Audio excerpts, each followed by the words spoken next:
ಶ್ರೀ ಗಣೇಶಾಯ ನಮಃ. ಶ್ರೀ ಗುರುಭ್ಯೋ ನಮಃ. ಶ್ರೀ ಸರಸ್ವತ್ಯೈ ನಮಃ. ಶ್ರೀಮಾತ್ರೇ ನಮಃ.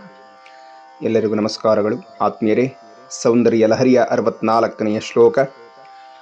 ಅವಿಶ್ರಾಂತಂ ಪತ್ಯು ಗುಣಗಣ ಕಥಾಮ್ರೇಡನ ಜಪ ಜಪ ಪುಷ್ಪಚ್ಛಾಯಾ ತವ ಜನನಿ ಜಿಹ್ವಾ ಜಯತಿ ಸಾ ಯದಗ್ರಾಸೀ ನಾಯಾಃ ಸ್ಫಟಿಕದೃಶದಚ್ಛಚ್ಛವಿಮಯೀ ಸರಸ್ವತ್ಯಾ ಮೂರ್ತಿ ಪರಿಣಮತಿ ಮಾಣಿಕ್ಯವಪುಷಾ.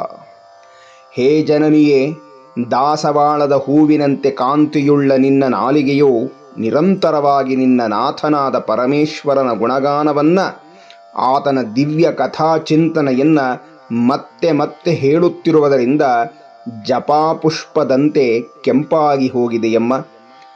ಇದರಿಂದ ನಿನ್ನ ನಾಲಿಗೆಯ ತುದಿಯಲ್ಲಿ ಆಸೀನಳಾಗಿರಬಹುದಾದ ಸರಸ್ವತೀ ದೇವಿ ಸ್ಫಟಿಕದ ಶಲೆಯಂತಿರುವ ಸ್ವಚ್ಛವಾದ ಕಾಂತಿ ಮೂರ್ತಿಯು ಈಗ ಮಾಣಿಕ್ಯ ರೂಪವಾಗಿ ಕಾಣುತ್ತಿದ್ದಾಳಮ್ಮ ಅಂತ ಹೇಳಿ ಈ ಶ್ಲೋಕದಲ್ಲಿ ಶ್ರೀ ಶ್ರೀ ಶಂಕರ ಭಗವತ್ಪಾದರು ಅಮ್ಮನವರ ನಾಲಿಗೆಯ ಮಹತ್ವವನ್ನು ವರ್ಣನೆಯನ್ನು ಮಾಡಿದ್ದಾರೆ.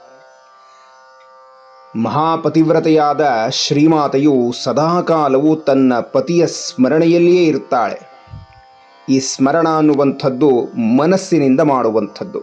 ಆದರೆ ಆಕೆ ಕೇವಲ ಮನಸ್ಸಿನಿಂದ ಮಾತ್ರವಲ್ಲದೆ ನಾಲಿಗೆಯಿಂದಲೂ ಸಹ ತನ್ನ ನಾಥನಾದ ಪರಶಿವನ ಗುಣಗಾನವನ್ನು ಅಖಂಡವಾಗಿ ಮಾಡ್ತಾ ಇದ್ದಾಳೆ, ನಿರಂತರವಾಗಿ ಮಾಡ್ತಾ ಇದ್ದಾಳೆ ಅಂತ ಒಂದು ಉಕ್ತಿ ಇದೆ. ಪತಿರೇವ ಧನಂ ನಾರ್ಯಃ ಪತಿರೇವ ಪರಂ ತಪಃ ಪತಿರೇವ ಪರಂ ತೀರ್ಥಂ ಪತಿರೇವ ಹರ ಸ್ಮೃತಃ ಅಂತ. ಅದರಂತೆ ಅಮ್ಮನಿಗೆ ಸದಾಕಾಲವೂ ಆ ಪರಶಿವನ ಧ್ಯಾನ, ನಾಮಸ್ಮರಣೆ, ಆತನ ಲೀಲೆಯನ್ನ ತನ್ನ ಸಖಿಯರ ಜೊತೆ ನಿರಂತರವಾಗಿ, ತನ್ನನ್ನು ಸಂಪರ್ಕ ಮಾಡಿದವರ ಜೊತೆಗೆ ನಿರಂತರವಾಗಿ ಅದನ್ನೇ ಮತ್ತೆ ಮತ್ತೆ ಮತ್ತೆ ಹೇಳುತ್ತಿರುವಂಥದ್ದು. ಅಯ್ಯೋ ಸಾಕ್ಬಿಡಪ್ಪ, ಬೆಳಗ್ಗೆ ಒಂದು ಅರ್ಧ ಗಂಟೆ, ಈಗೊಂದು ಅರ್ಧ ಗಂಟೆ, ಸಾಕು ಸಾಕು ನಿಲ್ಲಿಸು ಅನ್ನುವಂಥದ್ದು ಇಲ್ಲವೇ ಇಲ್ಲ. ಆಮ್ರೇಡನ ಅಂದರೆ ಮತ್ತೆ ಮತ್ತೆ ಆ ಪರಶಿವನ ಗುಣಗಾನ ಮಾಡುವುದರಲ್ಲಿ ಆಕೆಗೆ ಸಂತೋಷ ಅಂತ. ಅಮ್ಮನ ನಾಲಿಗೆ ಮೊದಲೇ ಕೆಂಪು, ಅದರಲ್ಲೂ ಅವಳು ಅರುಣವರ್ಣದವಳು. ಹಾಗೆ ನಿರಂತರವಾಗಿ ಶಿವನ ಕಥೆಯನ್ನು ಹೇಳುವಾಗ ಆ ನಾಲಿಗೆಯು ಜಪಾಕುಸುಮದಂತೆ ಅತ್ಯಂತ ಕೆಂಪು ಕಾಂತಿಯಿಂದ ಕೂಡಿದೆ. ಇಂತಹ ಅಮ್ಮನ ಆ ನಾಲಿಗೆಯ ತುದಿಯಲ್ಲಿ ಸರಸ್ವತಿ ಇರ್ತಾಳೆ. ವಾಣಿ ವಸತಿ ಜಿಹ್ವಾಗ್ರೆ ಜಿಹ್ವಾಗ್ರೆ ಬಂಧನಂ ಕೃತಂ ಅನ್ನುವ ಒಂದು ಮಾತಿದೆ. ಅಂದರೆ ಸಜ್ಜನರ, ಸಂತ ಮಹಾತ್ಮರ, ತಪಸ್ವಿಗಳ, ಗುರುಸ್ವರೂಪರ ನಾಲಿಗೆಯ ಮೇಲೆ ಸರಸ್ವತಿ ಇರ್ತಾಳೆ ಅಂತ ಹೇಳ್ತಾರೆ. ಆದರೆ ಆ ಸರಸ್ವತಿಯ ವರ್ಣ ಶುದ್ಧವಾದ ಬಿಳಿಯ ವರ್ಣ. ಆಕೆಯ ವರ್ಣಕ್ಕೆ ಶಾಸ್ತ್ರಗಳು ಕೆಲವು ಉದಾಹರಣೆಯನ್ನು ಕೊಡ್ತಾರೆ. ಮಲ್ಲಿಗೆಯ ಹೂವು, ಪೂರ್ಣಿಮಾಚಂದ್ರ, ಶಂಖ, ಸ್ಫಟಿಕ, ಶುಭ್ರವಾದ ವಸ್ತ್ರ. ಯಾ ಕುಂದೇಂತು ತುಷಾರಹಾರ ಧವಳ, ಯಾ ಶುಭ್ರವಸ್ತ್ರಾನ್ವಿತ, ಯಾ ವೀಣಾವರದಂಡ ಮಂಡಿತಕರ, ಯಾ ಶ್ವೇತ ಪದ್ಮಾಸನ, ಯಾ ಬ್ರಹ್ಮಾಚ್ಯುತ ಶಂಕರ ಪ್ರಭೃತಿಭಿಃ ದೇವೈಃ ಸದಾ ಪೂಜಿತ, ಸಾಮಾಂ ಪಾತು ಸರಸ್ವತಿ ಭಗವತಿ ನಿಶೇಷ ಜಾಡ್ಯಾಪಹ ಅಂತ ಆ ವಿದ್ಯಾದಿ ದೇವತೆಯನ್ನ ಪ್ರಾರ್ಥನೆ ಮಾಡ್ತೇವೆ. ಇಂತಹ ಶುಭ್ರವರ್ಣದ ಸರಸ್ವತಿಯು ನಿರಂತರವಾಗಿ ಶ್ರೀಮಾತೆಯ ನಾಲಿಗೆಯ ಮೇಲೆ ಇದ್ದು ಇದ್ದು ಆಕೆಯ ಸಹಜವಾದಂತಹ ಸ್ಫಟಿಕದ ಆ ರೂಪ ಮರೆಯಾಗಿ ಮಾಣಿಕ್ಯದಂತೆ ಅದರ ಕಾಂತಿಯಿಂದ ಹೊಳಿತಾ ಇದ್ದಾಳಂತೆ. ವಾಸ್ತವವಾಗಿ ಸ್ಫಟಿಕಕ್ಕಿಂತ ಮಾಣಿಕ್ಯಕ್ಕೆ ಬೆಲೆ ಜಾಸ್ತಿ. ಹಾಗಾಗಿ ಸ್ಫಟಿಕದಂತಿರಬಹುದಾದಂತಹ ಸರಸ್ವತಿಯ ಬೆಲೆ ಮಾಣಿಕ್ಯದಂತೆ ಹೆಚ್ಚಾಯಿತಂತೆ. ಅದಕ್ಕೆ ಕಾರಣ ಏನು ಅಂದರೆ ಆಕೆ ಲಲಿತೆಯ ಜಿಹ್ವೆಯ ಮೇಲೆ ನೆಲೆಸಿರುವುದರಿಂದ ಅಂತ.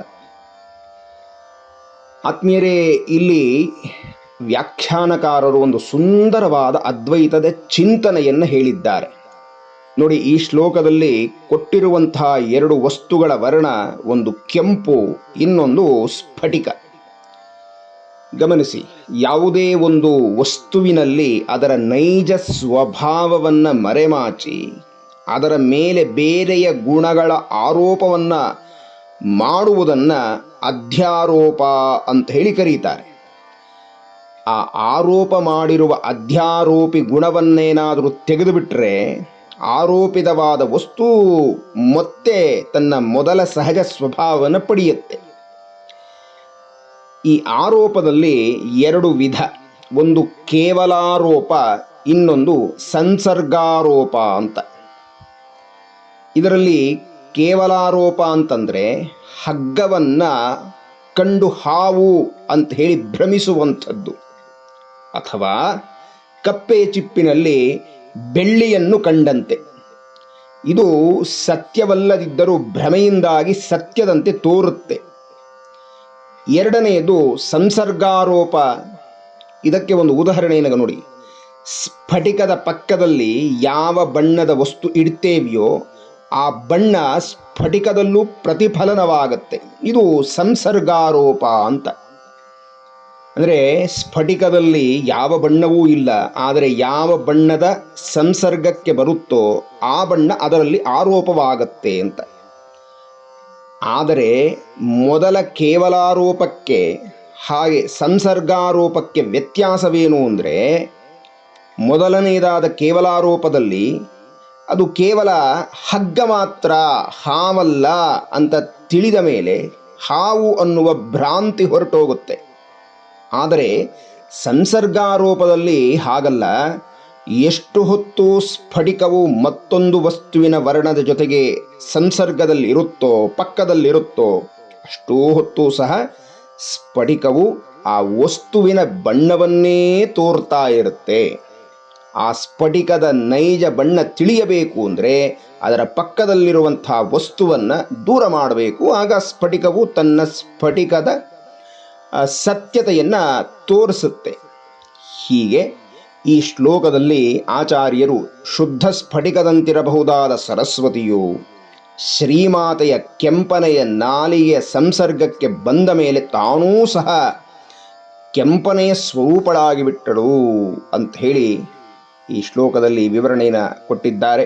ಅಂತಹ ಜಗದಂಬೆಯ ಚರಣಾರವಿಂದಕ್ಕೂ ಭಗವತ್ಪಾದರ ಶ್ರೀಚರಣಾರವಿಂದಗಳಿಗೂ ಶಿರಸಾಷ್ಟಾಂಗ ಪ್ರಣಾಮಗಳನ್ನು ಸಲ್ಲಿಸ್ತಾ ಮುಂದಿನ ಉಪನ್ಯಾಸದಲ್ಲಿ ಮುಂದಿನ ಶ್ಲೋಕ ಚಿಂತನೆಯನ್ನು ನಡೆಸೋಣ. ಎಲ್ಲರಿಗೂ ವಂದನೆಗಳು, ನಮಸ್ಕಾರ.